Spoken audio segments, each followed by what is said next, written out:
Magandang hapon po mga mahal na taga-subaybay at mga kababayan, mga mahal na kapatid na patuloy po na sumusubaybay sa atin sa ating channel.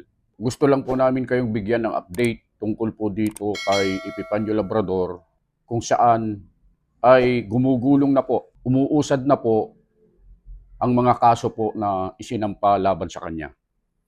At bilang pagtugon ng mga nasa otoridad, lalo na po sa Office of the Prosecutor, ay tinugon po nila yung reklamo natin, reklamo ng mga kapatid laban kay Epifanio Labrador. At yun nga, kapag ka po kasi naghain po ng reklamo, meron po kasing prosesong nangyayari. Una po, pagka naghain po ng reklamo ay iimbitahan. Iimbitahan po yung nagreklamo at inireklamo. Para sa ganun, sa unang pagkakataon ay makapag-usap ang bawat magkapilang panig. At mabigyan sila ng pagkakataon na ayusin pa kung kaya pang ayusin at hindi na uusad yung kaso.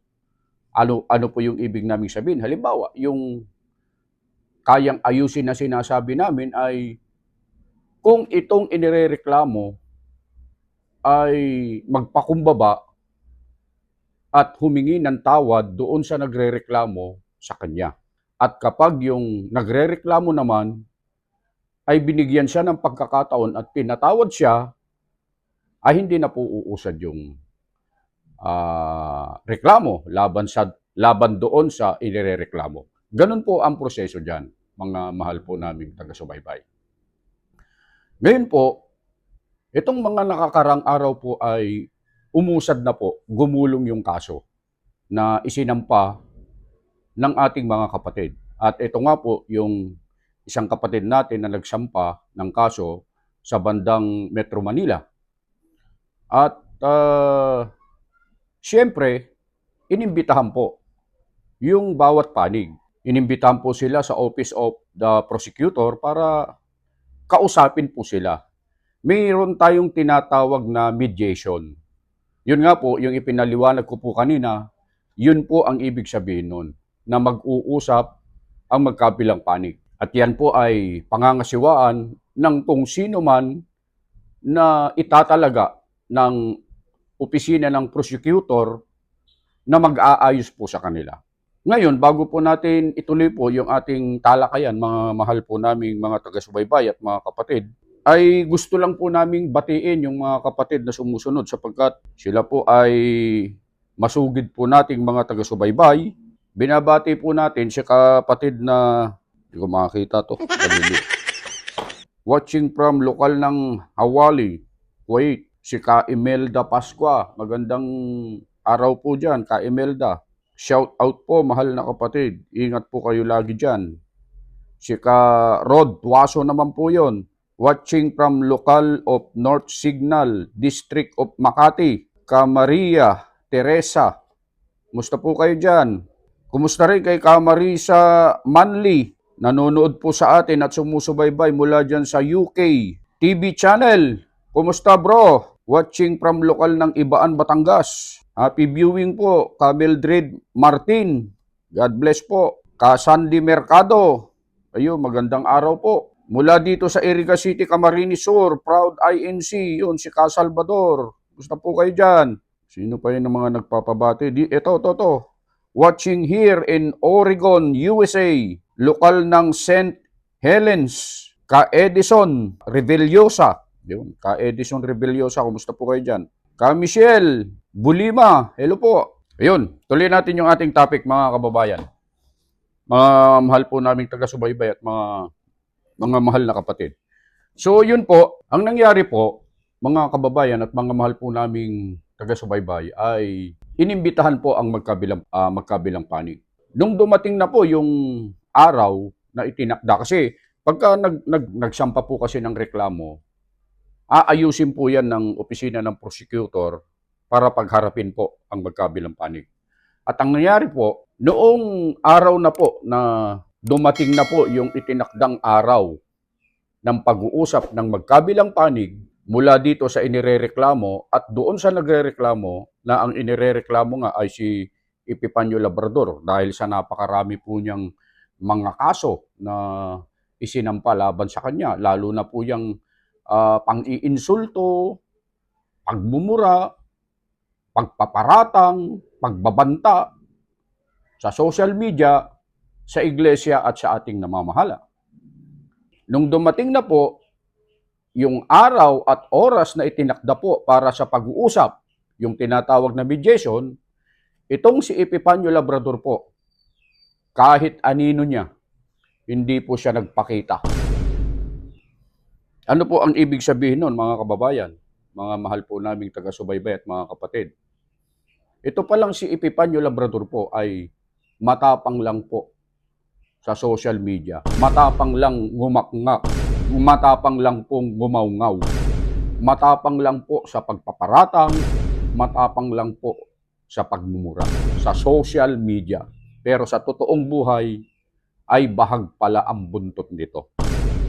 Napakaduwag pala po ng taong ito. Kasi hindi po siya nagpakita. Sa bagay, yan ay unang pagkakataon pa lang. Yan po ay first step pa lang. Sa mga susunod po na mga pagkakataon, mga mahal po naming mga taga-subaybay, mga kababayan, mga kapatid, ay patuloy po siyang iimbitahan ng opisina ng prosecutor para po humarap at harapin ang mga kaso na isinampa laban sa kanya. Yan ay sa Metro Manila pa lang po, mga kababayan at mga mahal po naming taga-subaybay. Ang nagsampa po ng kaso laban sa kanya ay hindi lamang po Metro Manila. Sapagkat nung sinabi po ng mga kapatid sa loob ng iglesia na sasampahan po ng kaso, hindi po nagbibiro ang mga kapatid. Talagang nagsampa po ng kaso sa iba't ibang lugar sa buong Pilipinas. Kaya ang gagawin po ni Epifanio Labrador, hindi ko alam kung ano ang papaano niya hahati-hatiin yung kanyang sarili para puntahan yung mga kaso na kakaharapin niya, yung mga reklamo laban sa kanya. Ito po mga kababayan at mga mahal po naming taga-subaybay.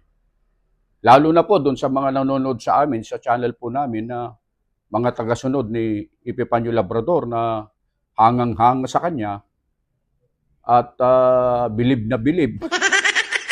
Mamimili po kayo ng mga taong hahangaan niyo po mga kababayan. Itong taong ito ay hindi po dapat hangaan sapagkat ito pala ay napakaduwag. Bahag pala ang buntot nito. Hanggang social media lang pala po itong taong ito. Magaling lang pong magdaldal sa social media pero sa totoong buhay, napatunayan na po natin yan sa unang pagkakataon. At sa paggulong pa ng proseso, na naaayon sa batas, makikita po natin mga kababayan, i-update po namin kayo sa mga susunod na pangyayari. Sapagkat kapag sa maraming pagkakataon, sa maraming beses po na pag-iimbita kay Epifanio Labrador sa opisina ng prosecutor o sa otoridad, saan man po siya imbitahan o saan man po siya papuntahin, at hindi po siya tumugon at hindi po siya nagpakita, yun na po yung pagkakataon na muli na naman po siyang i-issuehan ng warrant of arrest. Alam na natin na sa mga nakaraan at naipakita na po namin sa inyo na siya po ay mayroon na pong kasalukuyang warrant of arrest na ang kaso po niya sa kanyang warrant of arrest na nauna na 2017 pa ay qualified thief.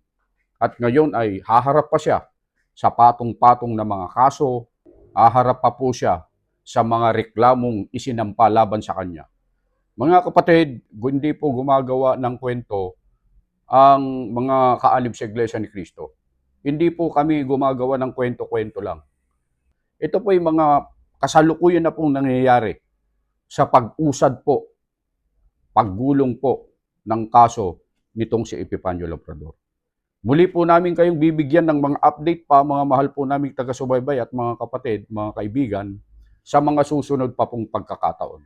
Hanggang dyan lang po muna yung maibabahagi namin sa araw na ito. Magandang araw po sa inyong lahat.